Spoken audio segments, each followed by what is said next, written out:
Hi, my name is Ron Matheson. I'm the Senior Vice President for WebsiteClosers.com. We represent savvy entrepreneurial sellers of online companies, and today we're going to talk about the funding mechanism. In order to exact the compensation that a seller needs at the closing table, we need to have a funding process in place in advance. So we're going to talk about three ways to begin with that you can sell your company. The first one is the buyer comes in and he offers you a cash deal. That sounds great, but the facts are it doesn't happen very often. Number one, when a buyer does offer cash, essentially what he's doing is he's going to lowball you, thinking, I'm offering you cash, I'm making it easy on you, therefore you're going to severely discount your company to accommodate my cash offer. Not a great scenario. Not many deals are done like that. I wish they were, because it would make my life easy, but it's not. It's not the facts. Second way is, in certain companies we do deals like this because companies aren't ready to go to market and they don't prepare themselves in advance, and it's the only way that they're going to be able to sell their company. And that's through a buyer putting a down payment down and a seller holding a note. Typically, that will be down payment of 30 to 60% and maybe payments between a 3 and 6 year period at prevailing market rates, which might be 6%. Now, the third way is our preferred way of doing it, and that's with the bank.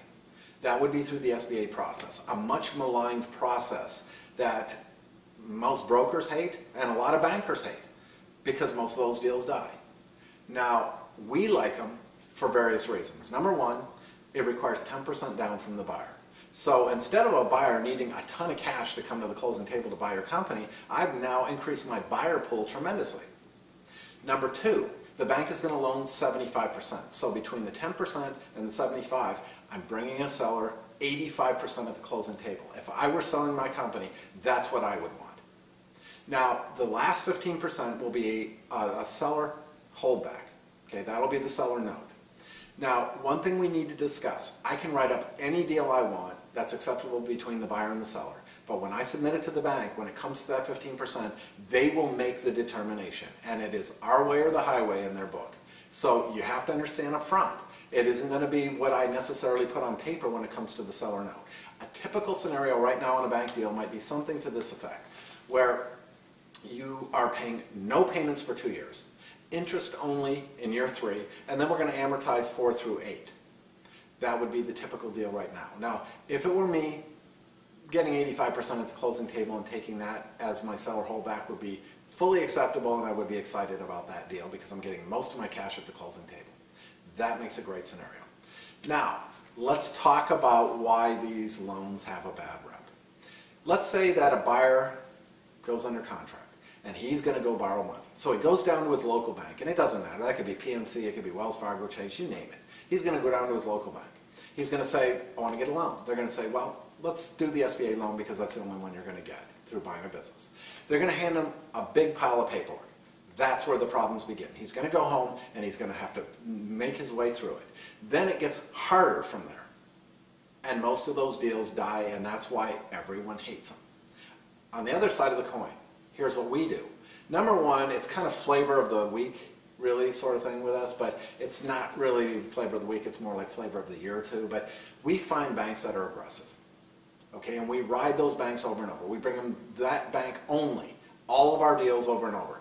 By giving them that kind of volume, we become a preferred customer. They do not want to say no to our deals because they know we can equally find another bank and we can start bringing them deals. Everybody's commissioned on that deal, so essentially they're very happy to see us bringing them solid quality buyers and sellers, and they give us priority and they try to get those deals done. Now let's talk about the things that are going to go wrong during the process and that we make sure they don't. Number one, the first thing is that big pile of paperwork.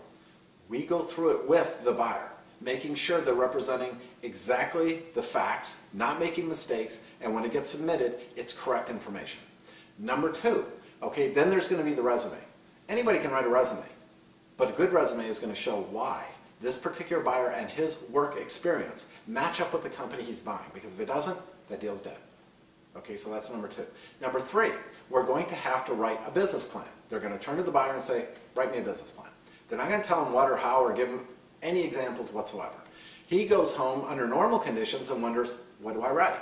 It could be anywhere from 1 page to 26 pages.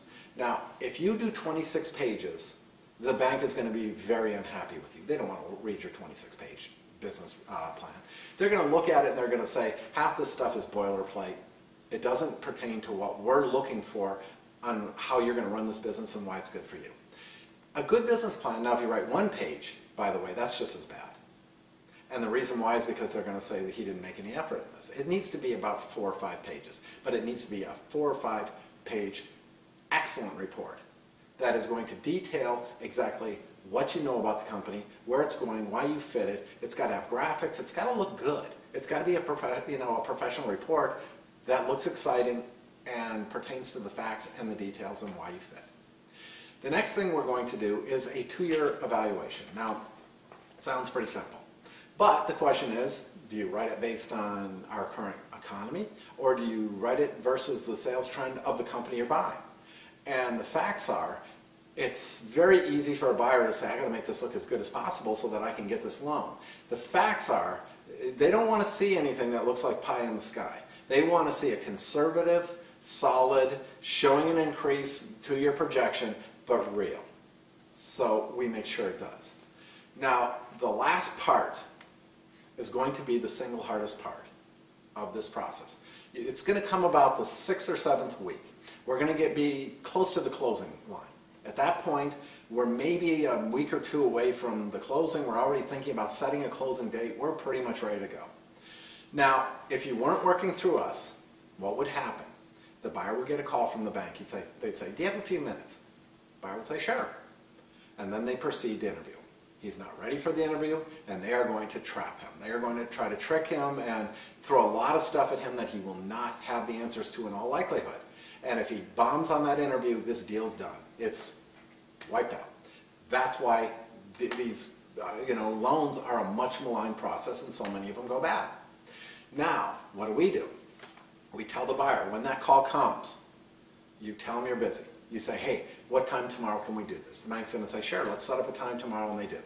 You're going to call me. For the next hour and a half, I'm going to grill you, because the interview is going to last about 30 minutes to an hour, and I'm going to make sure you know all of the answers to those questions. Now, they're going to throw a lot of stuff at you. It could be anywhere from, what is your top 5 vendors? What does the single highest one represent in the way of your percentage of purchasing? And what would you do if they were to go under? Or they would say, who would you replace them with if they did? So you better have answers to that. That's number 1. Okay, number 2, they're going to say stuff like, when it comes to your advertisers or your buyers, okay, your revenue source, where is that coming from? Okay, name the top 5 and what the percentage are, and are any of them over 10%?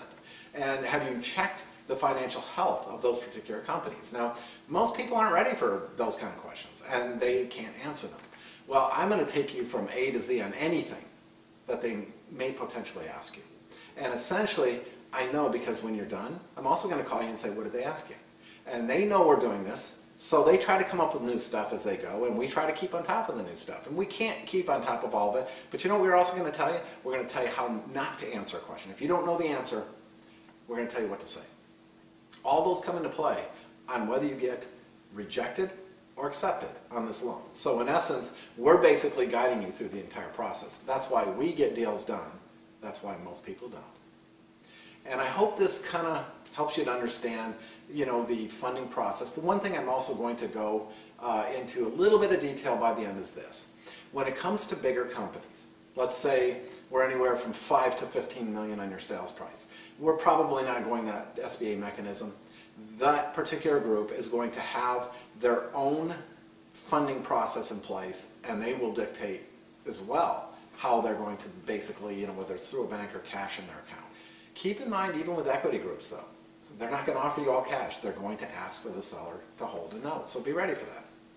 Thank you for listening, and for more information, go to websiteclosers@youtube.com.